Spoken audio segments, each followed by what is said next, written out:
Welcome to the Exponential Australia Church Leaders Podcast. Well, g'day, Exponential Australia. So great to have us with you today, as we have been and you've seen online, and I encourage you to go back and look at the archives of some of the interviews that we have been hosting. But we have been wanting to effectively provide a space where we can talk openly about multiplication, planting, all sorts of ways that are going to encourage and inspire the Australian church towards further church planting in our nation. And today I'm so delighted to be joined by Reuben Skewes. Reuben works with Christian Vision and particularly yesHEis, which I'll get him to explain in just a moment. But he works particularly in the online space, of which we know over the last couple of years has become a significant talking point and priority for any church that's wanted to reach people, particularly during the pandemic. But I think the landscape of faith and the online space has been forever changed. And so we're so thankful, Reuben, that you could join us today, mate. Really appreciate you being with us. Mate, absolute honour. Excited to chat. Awesome. Well, hey, why don't, for those of us who are listening on and may not have heard of what Christian Vision is, or yesHEis, the initiative that I mentioned as well, why don't you give us a bit of a sketch background to who you are? You've been playing in this online space before the pandemic kind of changed all of our workflows as pastors. Why don't you just kind of give us a bit of an overview of your life? Yeah, sweet. Well, I'm Reuben. I'm a pastor's kid by birth, a graphic designer by trade, and a husband and father by choice.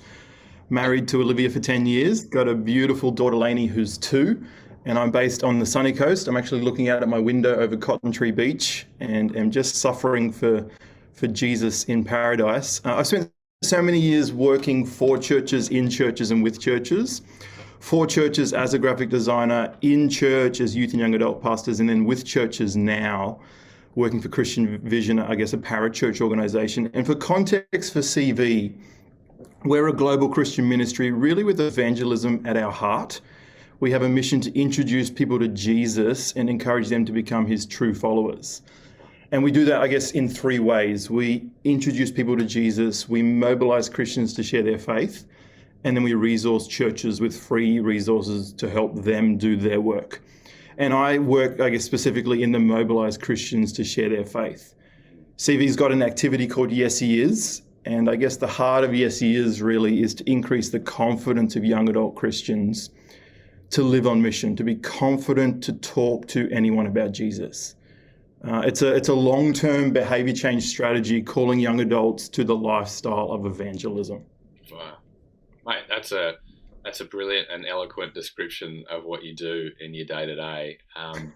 I wonder, particularly as we kind of shift our focus in our conversation today towards the digital space, what have you observed, particularly over the last couple of years, fully acknowledging that you've been in this space prior to the pandemic, but then as churches kind of dramatically shift their focus to online, and then there's even that ongoing conversation now of is having an online presence unhelpful, or is it just encouraging people to stay home and not actually coming to, all those kind of conversations I'm sure those in ministry have had with people. What, if you could, and take as long or shorter as you would like, what have you kind of observed, particularly in this playground of the digital space over the last couple of years? Yeah, good question. I mean, my role at yesHEis really is, I'm the content manager, so I'm helping our teams around the world create inspiration and training content to, I guess, increase the confidence of Christians around the world to share their faith. And I think in the process of doing that and working with our team in Australia and working with our teams around the world, we've learned a lot. We're producing daily content in 10 languages to help the everyday Christian on the ground feel confident to share. And the everyday Christian on the ground also includes church planters and leaders who are, on one hand, outworking their calling as a believer, just to live on mission and to outwork the Great Commission, but then also to, on the other hand, apply that in the context of church planting.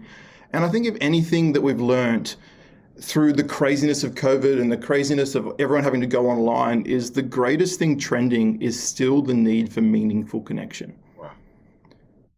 Like Mark Sayers had this beautiful quote somewhere, as he always seems to, just be so poignant in what he says. He says, when idols fall, there's this great evangelistic moment. Wow.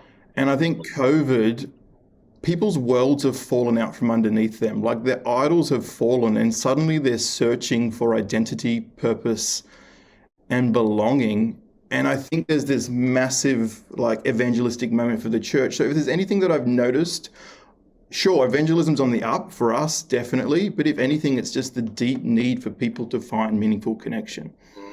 I would say people are high tech, but they're also high touch. Wow. Like we all want to have the newest phone. We all want to be on the latest platform. But deeper than that really is the sense of high touch. We all want to be able to reach out and be able to touch somebody and to be known and seen and loved.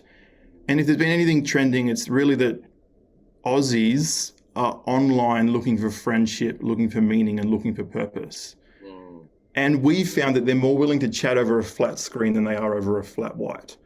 Like that sense of, hey, I can connect just as much. Like the fact that Tinder is a thing proves to me that there's some sort of connection that you can get online. The fact that where everything is moving to digital means that there's obviously it's different, but there's still a sense of connection that happens. And yeah, we're more open to faith, I think, as a country than most people would give us credit for. Like non-Christians, I think, are closer to Jesus than we realize. Yeah.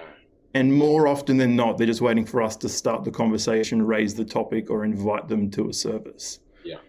And if anything as well, I think God and his Spirit, his Holy Spirit, are clearly present and active in the online spaces. Like you can't deny that there hasn't been an impact for the kingdom through online church, through what's been happening in the last couple of years. The Spirit has the ability to adapt and pivot. I think he's been pretty good at that for a while. Yeah, absolutely, mate. And I think that's why, particularly this conversation around church planting, multiplication, how can we be more effective in sharing our faith with people? I think I couldn't agree more, mate, that one of the things that we have absolutely learnt in the pandemic, but particularly as we are pseudo coming out of the pandemic, I don't like to say that we've come out of it because who knows what's around the corner. But you're right, people are far more open to spiritual conversations than they've potentially ever been, particularly in the last decade or two. And that's why, church planting and some of the amazing things that CV is doing have been never more relevant. I guess the next thing I want to ask is, as we do kind of think about, is digital here to stay and all that kind of stuff, what you have observed in the last, 2 years of churches that have done that digital space well, that have been, trying to be obviously effective in it. They've tried to be meaningful in it. They've not just tried to make a whole bunch of noise that maybe a whole bunch of churches were particularly early on in the pandemic.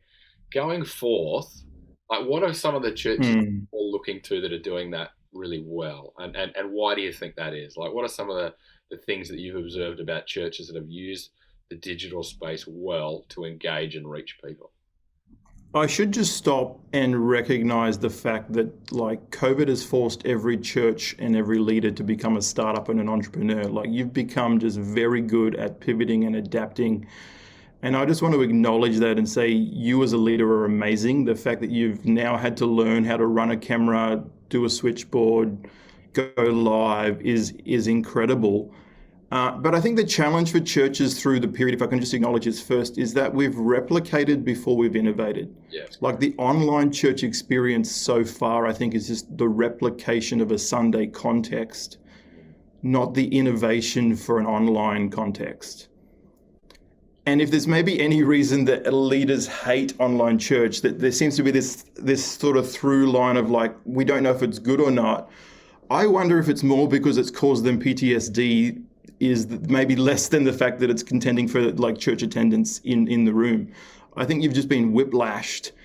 Great comment. So I just want to acknowledge that first. And I think moving forward, it's how do we innovate for what Sunday did for people, not to replicate what we did on Sunday? Yeah, wow. And for those people that are looking to continue doing online work is, okay, what's our mission statement as a church, and how does online complement that as a thing that's not going to go away? I'm pretty confident it's going to be a part of the church moving forward. And so it's not like, well, how do we lay this in as a thing that doesn't compete with the Sunday in person? Well, maybe it's more about how do we provide online what only online can provide, and how do we provide in person what only online can provide, and be empathetic towards the user, empathetic towards our community that says, hey, what does this person need in their moment in the context of how they are engaging? And I think that's what churches that are doing this well are beginning to think through. Yeah. Is the design thinking, user-centric, empathy-first based aspect of what does this person need and what is their experience in the moment, and how can we provide that, rather than forcing the Sunday experience to be their moment. Wow. Mate, there's a whole bunch of words in there that kind of just went like that for me, but totally by way of, understanding a healthy approach to these type of things and the way that we are wrestling with these significant issues. I think you're right. There's without a doubt here to stay, but how are we going to, as churches, provide meaningful spaces for people to explore and engage with faith?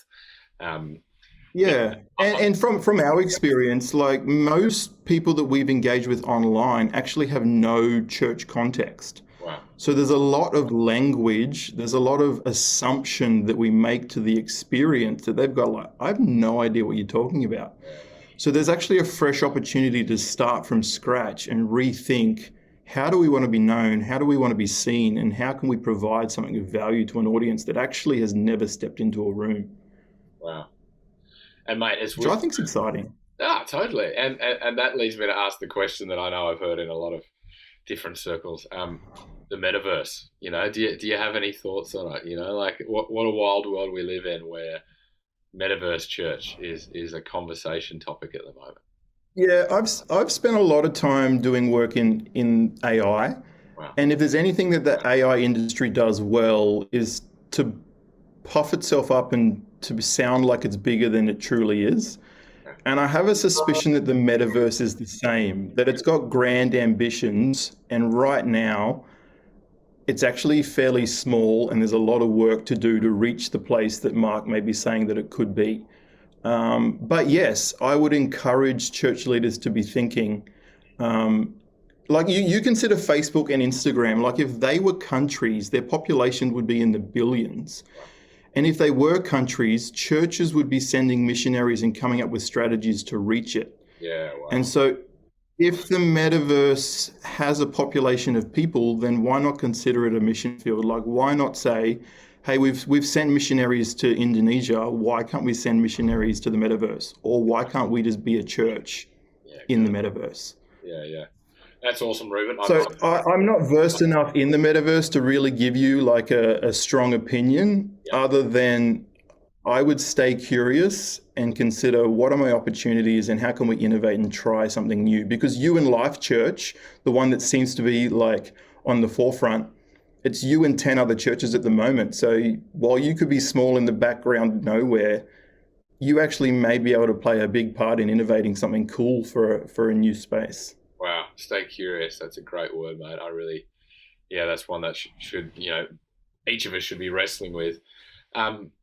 Last question for us today, particularly as we know that those listening in today from a wide range of audiences, it could be a church planter, it could be a church leader. I guess my question for us is more around, where do we even think about starting? Like if we're wanting to do some meaningful work, some meaningful thinking around what is going to, in a healthy way, engage an online audience, where would you go about starting? Like, is there some literature or influences or people that you would point towards, or even just some wisdom that you might be able to share with potential church planters today? Can I answer that with a bit of a story? Yeah, feel free. So in 2016, one of our team made this statement, imagine if we could use Facebook to introduce people to Jesus. And we were like, yeah, we've never done that. Let's give it a go. And so we just set up a Facebook page and we literally made a gospel video that explained who Jesus was. We put some money behind it. And then we also just attached a bot to it, like a conversation bot that would allow someone to talk through on the back end of this gospel presentation. And over 5 years, we had 25,000 meaningful conversations about Jesus, I think with about 10,000 people. And we saw 800 salvations. And from that 800 salvations, we saw 400 people connected to an Alpha course or to a local church. And when you break that down, that's comparable to, I think, 13 meaningful conversations with a different person every day for 1,800 days. And that's 3 people accepting Jesus every week for 260 straight weeks. And so I answered that with the story of, I actually wonder if there's an opportunity for churches to, while they're looking for a worship pastor, while they're looking for someone to oversee kids, while they're looking for someone to oversee, I don't know, volunteers, maybe also look for the guy that works in marketing and is really good with Facebook advertising, and the young guy that's considering, like, he spends all day gaming and you don't think there's any sense of purpose in him. Well, maybe there's some ingenuity, some skills, and some things that are needed for you to adapt and to jump online. And so I guess I just use that story as an encouragement to say, hey, there's a whole lot of people engaging online that may not ever step foot in your door, but you have an opportunity to reach them. Like, that was for over 5 years.